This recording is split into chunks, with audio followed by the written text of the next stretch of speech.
Good morning and welcome back. Myself Dr. JIBRAN Ahmed presents to you Simply Pathology, and today we are back with a very interesting lecture. So today we are going to read the third hallmark of cancer in detail, that is the growth promoting metabolic alteration, Warburg effect, and along with it we are going to read about certain newer updates in this 10th edition, that is oncometabolism. Okay, what is oncometabolism? To know about that, okay, stay tuned till the end of the video. So without wasting any time, let us begin. So what is this Warburg effect? So to understand this Warburg effect, we first have to understand that there are two pathways of ATP generation normally. The first pathway is the aerobic glycolysis or aerobic fermentation pathway. This pathway is quite insufficient or inefficient. Why? Because it is just generating 2 molecules of ATP per glucose molecule. Okay, plus it is generating metabolic intermediates which are needed for synthesizing DNA, RNA, proteins and lipids, all of which are required for cell cycle progression or cell division. So I repeat, there is this first pathway called as aerobic glycolysis or aerobic fermentation. It is quite an inefficient pathway because it is generating just 2 molecules of ATP per glucose molecule. One good thing about this pathway is that it is generating the metabolic intermediates which are required for cell cycle division. Okay, now secondly, we are having another pathway called as oxidative phosphorylation pathway. Now this particular pathway of ATP generation is quite efficient. Why? Because it is generating around 36 ATP molecules per glucose molecule. Okay, so 36 ATP per glucose molecule this pathway is generating. So normally if you see what happens, let us see. So normal cells, so in the normal cells in our body, they are going to go predominantly for oxidative phosphorylation, which is the more efficient pathway. But the rapidly dividing cells, rapidly dividing normal cells, or the cancer cells or the tumor cells, so both these cells, whether it be rapidly dividing normal cells or it be the cancer cells, both of them, they go for the other pathway, that is the aerobic glycolysis or aerobic fermentation pathway. So you must be thinking, why rapidly dividing cells or the cancer cells, they are going for aerobic glycolysis? Why is it so? So if you remember, I have told you that since aerobic glycolysis is providing the metabolic intermediates, namely the DNA, RNA, proteins and lipids, which are required by the rapidly dividing normal cells, example the embryonal tissue or even the cancer cells. Okay, that is the reason that metabolically the tumor cells, they choose aerobic glycolysis or aerobic fermentation pathway, because from this pathway they are going to get the metabolic intermediates which are required by the rapidly dividing normal cells or even the cancer cells. Okay, hope this point is clear. So oxidative phosphorylation, on the other hand, it is providing only 36 ATP molecules. It does not provide any metabolic intermediate or carbon moieties which is required for cell cycle or cell growth. So thus, in the presence of ample amount of oxygen, the cancer cells demonstrate a distinctive form of cellular metabolism which is characterized by a very high level of glucose uptake and increased conversion of glucose to lactose, that is the fermentation via glycolytic pathway. So remember, in the presence of abundant amount of oxygen also, instead of going for the oxidative phosphorylation pathway, the rapidly dividing tumor cells or the rapidly dividing normal cells, they are going to go for glycolytic pathway. And this metabolic reprogramming of the tumor cells or the rapidly dividing normal cells, this phenomenon is known as the Warburg effect. So this is what Warburg effect is. Okay, so as the cancer cells, they are hungry for glucose, so it is having clinical implications. What are the clinical implications? This property of the cancer cell can be utilized to visualize the glucose hungry tumors via the PET scan. So what we do, we are injecting 18-fluorodeoxyglucose, which is a non-metabolizable derivative or form of glucose, This form of glucose is preferentially taken up by the tumor cells as well as the normal actively dividing tissue such as the bone marrow. Okay, so once they are taken up by the tumor cells, they can be seen easily via the PET scan. So the PET scan can easily detect the tumors.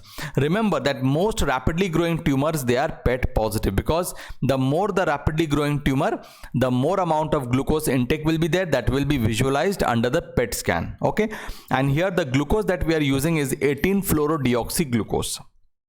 Moving ahead, remember that the actively growing normal cells or the cancer cells, okay, the maximum amount of the glucose will be shunted via the glycolytic pathway or the aerobic fermentation pathway, and this is basically done for the synthesis of metabolic intermediates. It is not for ATP. They don't do this for the ATP.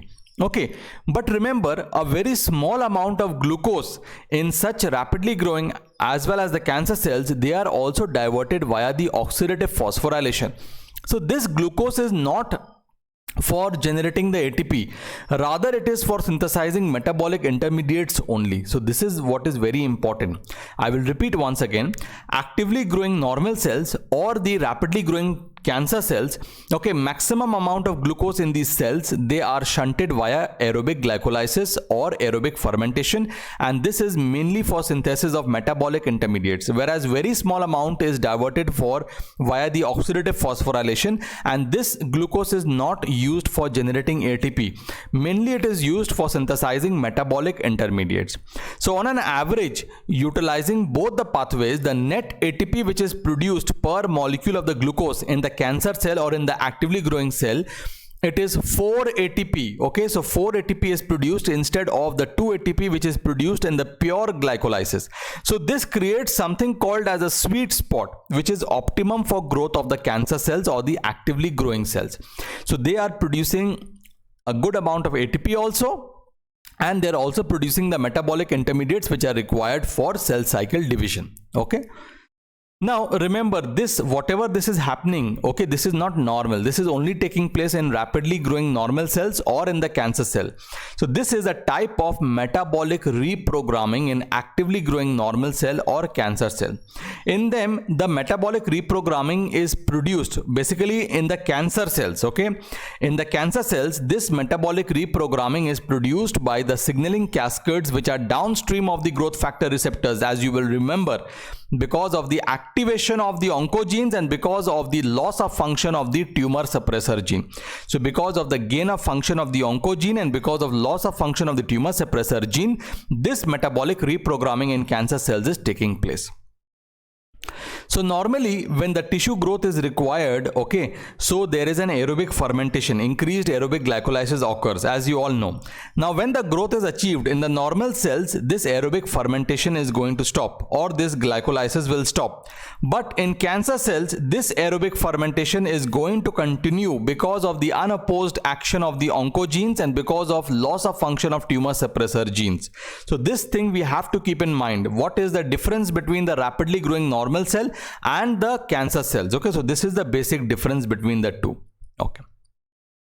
So what happens in a quiescent cell? So in a quiescent cell, here we see a glucose being uptaken by a glucose transporter. So mainly in the normal quiescent means a cell which is not dividing. Okay, so normal cell which is not dividing. Okay, so they are relying mainly on the mitochondria, that is oxidative phosphorylation, that is the Krebs cycle, okay, for the ATP production. So they are mainly dependent on the Krebs cycle for ATP generation. So if in any condition or if in bad situation, okay, they are starved or there is a starvation, in that situation such quiescent cells will will go for autophagy. As you all remember, autophagy is nothing but it is self-eating. It is eating its own cell content for production of energy. Okay, so whenever there is a case of a starvation in a quiescent cell, they are going to go for autophagy for generation of energy. Okay, so this is about the quiescent cell. But what is happening in the growing cell? that includes both the rapidly growing normal cells as well as the cancer cells. So in this, there are three important pathways which is very important. First is your PI3K AKT pathway. Now via this pathway, this is going to stimulate increased production of glucose transporters, and it is also going to stimulate the glycolytic enzyme such that there will be increased amount of glycolysis. And as you all know, excess amount of glycolysis is basically creating the intermediates which are actually required for cell cycle division. Also the PI3K AKT pathway is actually stimulating or directing the mitochondrial metabolites towards lipogenesis and towards synthesis of nucleotide and amino acid. Okay, so this is the second important function of PI3K AKT. The third important thing is the PI3K AKT also helps in protein synthesis. All in all, this PI3K AKT pathway is basically helping towards growth. The second is our receptor tyrosine kinase. Now whenever a growth factor is binding with the receptor tyrosine kinase, it is inhibiting the enzyme pyruvate kinase, which is basically catalyzing the last step of glycolysis. So as a result, since the last step of glycolysis doesn't occur, all the previous glycolytic intermediates, okay, they start to accumulate, and more of these glycolytic intermediates, they are transferred or they are shunted for the synthesis of nucleotides and amino acid. Okay, and also more of them are available, okay, for growth, okay, and for cell cycle division. The third important thing is that downstream of the receptor tyrosine signaling pathway, we all know that downstream we are having the nuclear transcription factors, especially the MYC.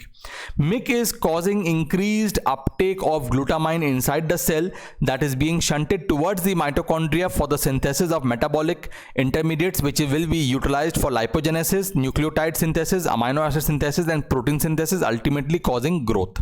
So this is all about the three important pathways that is taking place or that is going on in the rapidly growing normal cell as well as in the cancer cell. So we are now going to summarize how or what is the mechanism of this Warburg effect. Okay, so the cancer cells via the PI3K AKT pathway, they upregulate the activity of the glucose transporter and the glycolytic enzymes, thus increasing glycolysis. Also they are promoting the shunting of the mitochondrial intermediates to the pathways leading to lipid biosynthesis, and they stimulate the factors required for protein synthesis.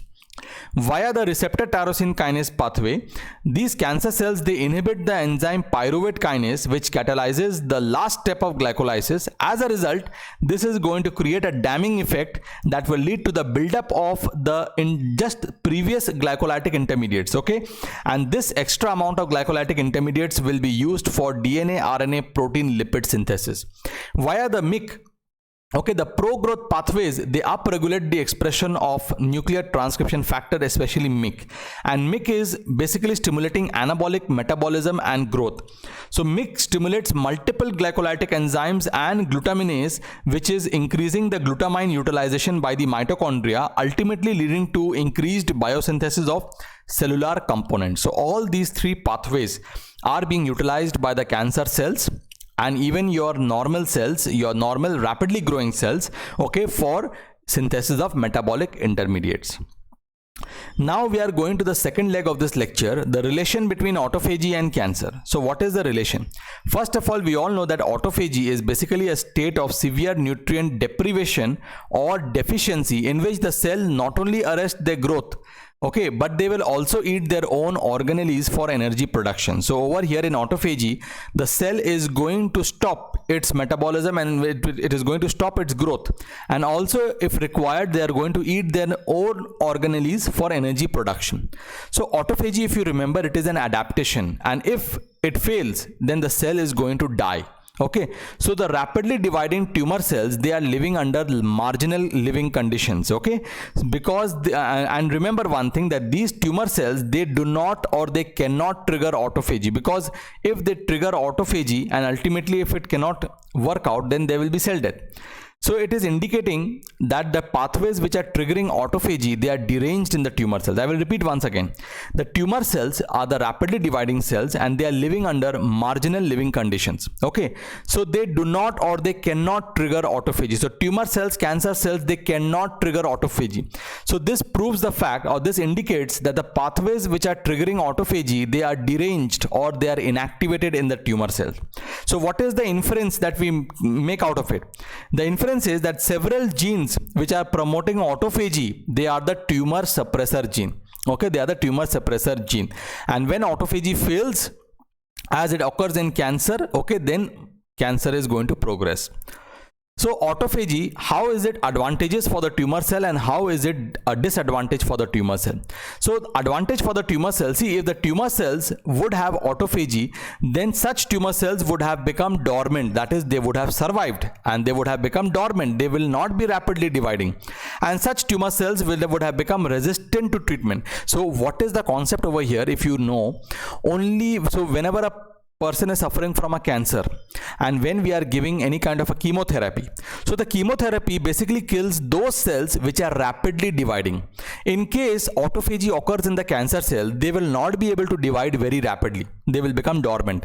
As a result, the cancer chemotherapy cannot target non-dividing tumor cells or dormant tumor cells.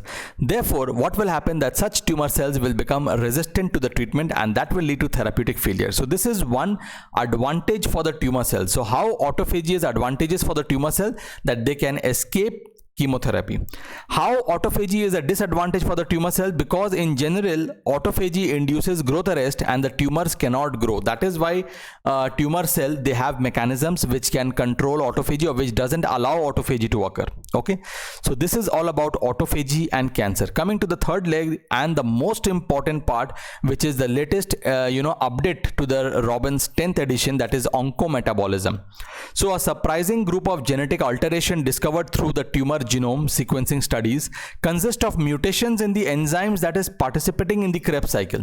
Of these mutations, the mutations in isocytate dehydrogenase, that is IDH, it is of most interest or most important. Why?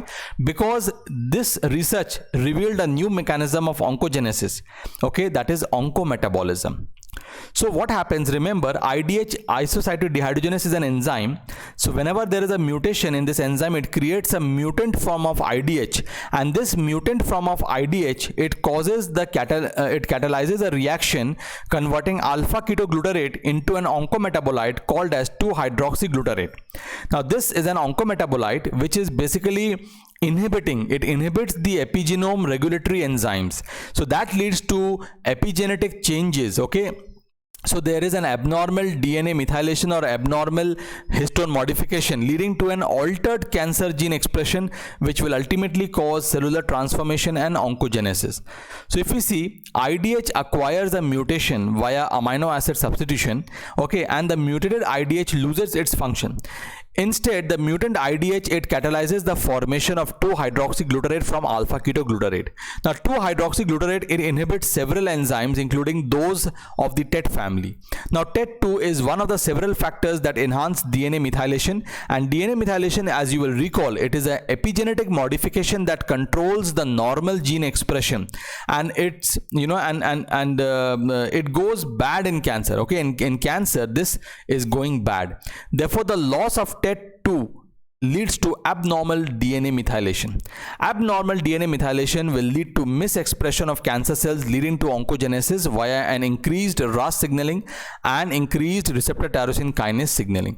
Remember, 2-hydroxyglutarate is acting as an oncometabolite.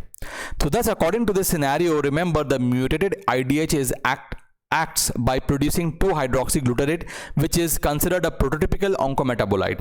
Oncogenic IDH mutation occurs in diverse collection of cancers, including a sizable fraction of cholangiocarcinomas, gliomas, acute myeloid leukemias, and sarcomas. So what is the clinical significance of these mutations? So of clinical significance, it has been possible to develop drugs that inhibit the mutated IDH and not the normal IDH enzyme. So these drugs are now being used to treat the leukemias with IDH mutation. So thank you very much, guys, for supporting this channel. If you think that this channel is helping you in any way, please do support this channel. All and any of your contribution towards this channel is highly appreciated. You can contribute via the link given in the description box, is www.paypal.me/simplypathology. Thank you very much, guys, for watching this video. In case you have any doubts, you can comment in the comment section. Please do share and please do subscribe to my channel. Thank you very much, guys.